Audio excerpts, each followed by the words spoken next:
Hey guys, it's Yishan here. I just got finished with the remote Duel YCS. Unfortunately, I didn't make top 32. I made day 2 finishing X3 with my pure Tri-Brigade deck. You needed to be X2 to top, and even if you were X2, you basically had like a 50-50 shot at topping, depending on your tiebreakers. My tiebreakers weren't great. I'm going to be doing a slight intro to this video, but if you guys want to just skip straight to the deck list, you can do that after clicking the subscribe button. The timestamp will be probably somewhere on the screen or in the description below. So yeah, quick little intro. If you want to support the channel, subscribe, comment, look at my TCG player link. But I just wanted to say, actually start out with a thank you. I met a lot of people at the event who said they were fans of my channel, a lot of my opponents, a lot of subscribers, and that's been happening to me more and more recently, and it's really, really cool to see. So yeah, I just want to say thank you to all the subscribers, all the people that enjoy my content and that support me. It really means a lot. Also just wanted to give a quick rundown about my deck. I played Pure Tri-Brigade, I played Rescue Cat, I also played a statue package, or not a statue package, a Simorgh package, but I didn't play the statue. I played Desires, and I'll get into all the details of that and maybe what I would change and how I felt about the deck. So with that in mind, guys, I hope you guys enjoy the video. Alright guys, here we are back with the deck profile. Now, as I said, I played a pure Tri-Brigade deck, well, unless you're not counting Rescue Cat. By the way, do you guys want to see combo videos about Rescue Cat? Let me know in the comments below. But yeah, I played a pure Tri-Brigade deck. I didn't play any zoos. And I'll talk about my experiences and sort of what I think about the zoo package and other things about this deck. So it's going to be a pretty in-depth deck profile, so buckle in. Let's get started.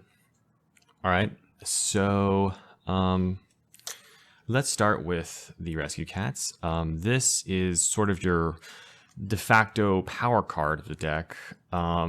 It's pretty strong. I like it a lot. I sort of enjoyed it every time I saw it. If you draw it late game, it's fine. By the time you get to like turns 2 and 3, you're just going Karis, pitch, Tri-Beasts anyway a lot of your turns.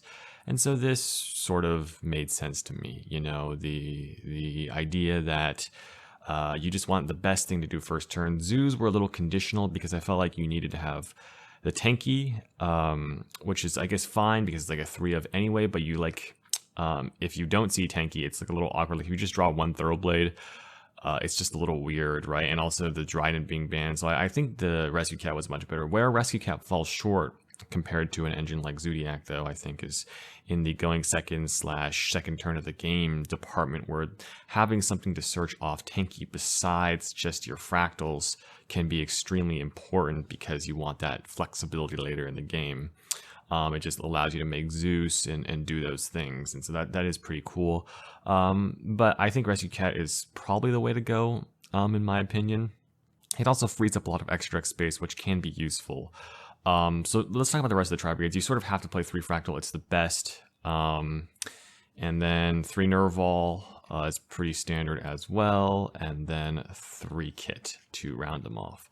So these are these you always play 3 of. Oh, I've seen some people play 2 Cat. I don't understand. You want to open Cat going first. And then if you draw multiples or draw some later, it's fine. You can easily just use the Karis, which I also run 3 of to discard. Now, why am I running 3 Karis? Well, first of all, Rescue Cat pulls a Karis out of your deck, but that's not exactly why I'm running 3 Karis, because you have to pull a Kit and a Karis out of your deck, so sometimes you can run out of Karises, and you don't want to run out of Karises. That can actually lose you the game. But I will talk about why I ran 3 Karis, and the main reason I ran 3 Karis is because I ran 3 Desires, right? So if you're playing Desires and Rescue Cat, I felt like you needed to go with the 3 Karis route. So that's sort of the ratio behind the Tri-Brigade lines, and I think that worked out fine for me today. I played triple Gamma and 1 Driver. Obviously, to play the Driver to go with the Gammas. Now, the one mistake I made with this card, and it was pretty good all day, the one mistake I made, though, was not putting a Psy-Framelord Lambda in my extra deck. Okay, now why is this so important? Well, first of all, when you're not playing the Zodiacs and you're playing the Tri-Brigades, you have more extra deck space, and that allowed me to play things like the Simorgh Link, but it also would have let me put in a Psy-Frame Lambda, because I find like the one problem with this card is sometimes it sticks in your hand, and when it's a close game, you want to just make a disruption, you can just turn like this. Sometimes you just have cards you can't link off, like dead Appaloosas or whatnot, right? In close games, you want to just be able to use it and use your Lambda with these Gammas, and so I think it's certainly worth doing. I should have played that in my extra deck, I think. And then I also play triple Ash Blossom, just the most stable hand trap, and then the one DD Crow, which I think this deck should play because you can search it and it's a pretty decent hand trap by itself. So yeah, that is the hand trap lineup. Wouldn't change anything about that. Now, I played for my last monster one Mist Valley Apex Avian. Now, this is a slightly interesting pick, right? So I wanted to play the Simorgh Link in my extra deck, and I found also that this deck, Sky Striker, has a decent matchup against the Zodiac Tri-Brigade deck, but if I decide to run the Harpy Conductor and the Simorgh, and to just summon out this Apex Avian, then I'm in a really, really good spot, right? The Harpy Conductor is sort of important to get help you get 4 Tri-Beasts that you can summon back with Revolt in the graveyard, because of the fact that this Simorgh works with Apex Avian, right? The Revolt also works because you have enough, you're not locked into just wins.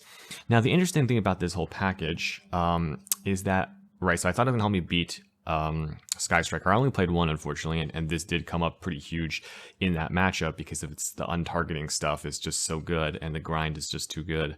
I summoned it quite a few times throughout the day as well. I just think it's a great negate to have. Again, I'm playing Desires in this deck, so the problem with the Desires is you sort of have to play Statue and the spell, which is fine, except for the fact that you're playing Desires, and this summons during the end phase. So I would have to play Desires first, and then hope not to banish the Statue or the spell, which is already sort of a brick, the Rendezvous. And so I just, you know what, why don't I just go with, like, because most of the time I'm just using this to make another negate that can just sort of, if my opponent doesn't outer right away, it's just going to win me the game, right? And so this did come up a couple of times.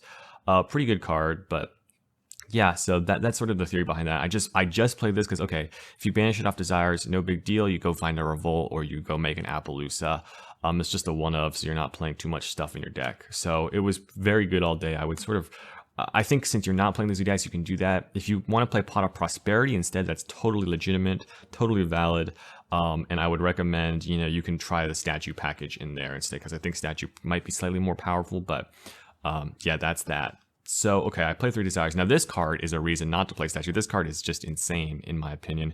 Just a crazy card. I mean, I feel like every time I'm activating it, like, especially when I'm going first or I don't need a hand trap, if this, sometimes this might have been better if it was a hand trap going second, but if I'm activating it, it feels so good. And so I think this is just, basically, it's so good. And if you can play this card in your deck, I think you should. And then I played triple Tanky. Right, again, so this card's not as strong as in the Zodiac Tri-Brigade deck. I really too missed that combo. I opened Tanky Tri-Brigade a couple times, and that's the combo you want to go with. But Dryden being gone, I think, just hurts too much. But Fractal's one of the best cards in the deck, so you sort of have to do that. One Call by the Grave. It's both offensive and defensive. My last round, I Called by the Grave Atlantia and just won from there. So that was nice. And then the traps, I just play the best ones. I played 3 Solemn Strike, 3 Tri-Brigade Revolt, and then I only played 2 Imperm in one order. I mean, I just think you should main deck order. I never drew it going first game 1, but I also never wanted it to be another Imperm, and then I didn't play a 3rd Imperm because this deck's 40 cards. I believe in 40, so I didn't want to go over. But yeah, this is pretty standard. I was pretty happy with my main deck, actually. The side deck was a little interesting, for sure. I mean, it sort of depends on your matchup, and I started with triple Droll, but I only played 1 Drytron. And if you win the dice roll against Drytron, then this is not in your deck game 1, and then game 2 you sort of need it, but you sort of have to draw it, and it doesn't always work out. So I never got to actually resolve this card once, unfortunately. There were times where I wanted it, but never got to resolve it, so that's unfortunate. DD Crawl, on the other hand, a much more generic hand trap. If you play against random stuff, this card is extremely good. And so I cited this in a lot. So I would recommend this card, citing 2 of this. I mean, honestly, if you're playing not a high level event, I might even not even side draw. I might just play a Bell or something just even more generic hand trap, or a Veiler or Imperm or whatever. And then for other stuff, I got a Pankratops and then 2 Alphas. I only drew my Alpha in round 1, and it sort of helped me win the game. My opponent actually should have won that game, but he sort of misplayed. But Alpha was one of the reasons. I just never drew it any other time. In the Panger Tops, I drew once, and actually I drew it, and my opponent misplayed with it, and I actually almost won that game if I just banished something else off the charade. I probably would have had a chance. Maybe I would have even topped the YCS. Who knows? I don't want to speculate too much, but it was certainly something that I was considering. You know, so it's just these are good going second cards. They're fine, but not perfect. I ran the 3 Twin and the 1 Harpy. Like, this was pretty good against the back row matchup. Sometimes I just play against some random back row decks. And then triple anti-spell. I drew it once, but then I also drew it with order, so it was a little redundant. But other than that, I think this card is pretty good. Yeah, the side deck was okay. I feel like I maybe missided a couple of times, but that's just sort of, I haven't played enough in like super competitive events, especially if the format's a bit new. But yeah, that was the side deck. It was pretty good. The one change for sure in the extra deck, though, we already went over, was the Lambda. The Omega, totally worth it. You get a lot of scoops, basically. Like, basically, when you get to use game on your turn, you Omega. A lot of people scoop because they don't want to see what deck you're playing. So, I mean, you're basically winning because you just going so plus if you get the Omega. There's like no way your opponent's gonna be able to play.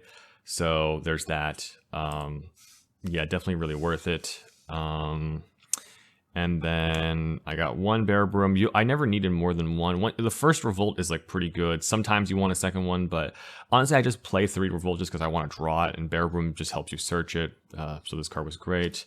Double Ferrojet. I did find myself wanting this when I was playing the Zoo deck a couple of times. It did come up, especially because you use a Ferrojet on your first turn with Rescue Cat. This card does come up for a second one a lot of the time, so definitely worth playing 2, and then 1 Rugal, especially because you have the space. This comes up a lot because of the linking for off the Bear Bloom and stuff, and sometimes it's a Revolt target, so this card is summoning it a lot. And then I played triple Charade because I felt like I had the space. One of these should have probably just been a Lambda. I didn't need a third. I never summoned the third one. So I guess just a word of warning there. You should probably just run 2. And then 1 Almirage comes up all the time, so gotta run it. 1 Double Dragon Lords comes up all the time, gotta run it. And then I ran the Harpy Conductor Simorgh, obviously for the Simorgh package. I think I already explained this before, but since we have the space, we can run it. Doom Eagle comes up a lot, especially since I'm playing a budget access code. I need this card to help me OTK sometimes. Zeraboros, access code is better, but I mean, this card did the job just fine. I never felt like I lost a game because I didn't have an access code. And then the Run Appaloosa, which comes up a couple times in your mainline combos. So yeah, that is the deck, guys. So little recap.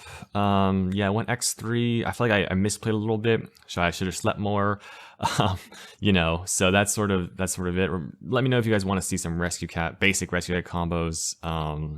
You know, there's a couple that you can do, but we'll leave it at that.